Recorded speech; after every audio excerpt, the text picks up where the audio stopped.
यावरच बोलण्यासाठी राज्याचे उपमुख्यमंत्री एकनाथ शिंदे आपल्यासोबत जोडले गेलेले आहेत। सर, आपण पाहिलं असेल या 7ही जणांची निर्दोष मुक्तता करण्यात आलेली आहे। आपली पहिली प्रतिक्रिया? कोर्टाच्या निर्णयाचं मी स्वागत करतो। 17 वर्षानंतर का होईना यामध्ये झालाय। कोर्टाने म्हटलेलं आहे की फक्त संशयाच्या आधारावर सजा देता येणार नाही आणि त्यामुळे 7ही जणांना निर्दोष मुक्त केलंय। आणि सगळ्यांचंच म्हणणं होतं की हे आरोपी नाहीत, हे कधी बॉम्ब ब्लास्ट करू शकत नाहीत, कारण या ठिकाणी त्या काळात मुंबई आणि महाराष्ट्रामध्ये देशभरामध्ये मोठ्या प्रमाणावर बॉम्ब ब्लास्ट होत होते। यूपीए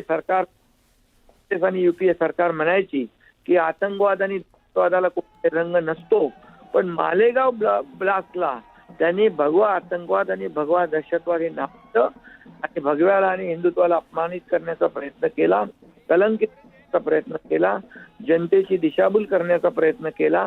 आज भगवा दहशतवाद म्हणणाऱ्यांना एक मोठी चपराक आजच्या कोर्टाच्या निकालाने मिळालेली आहे। यातून त्यांनी बोध घेतला पाहिजे आणि खऱ्या अर्थाने भगव्याला अपमानित करण्याचं काम, हिंदुत्वाला अपमानित करण्याचं काम तत्कालीन राज्यकर्त्यांनी केलं, त्यांनी माफी मागितली पाहिजे। सर, या निमित्तानं जी थेरी आता तुम्ही सांगितला त्याप्रमाणे भगवा दहशतवाद ही थेरी मांडली जात होती, ही थेरी मोडीत निघाली असं वाटतं का तुम्हाला? बिलकुल, ही थेरी म्हणजे राजकारण होतं, यंत्र होतं।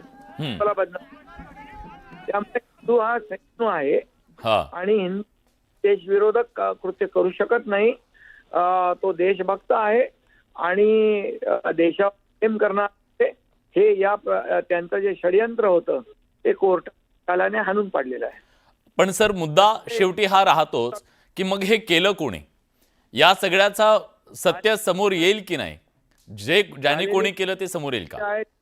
आम्ही करणार नाही, परंतु ज्या लोकांना गोवलं होतं राजकीय षडयंत्राच्या माध्यमातून एक कारस्थान आणि भगव्याला आणि हिंदुत्वाला अपमानित करण्याचं काम केलं, त्यांचा बुरखा मात्र फाटलेला आहे। पण या सगळ्यातलं सत्य समोर येईल का? त्याचा पुन्हा तपास होईल का?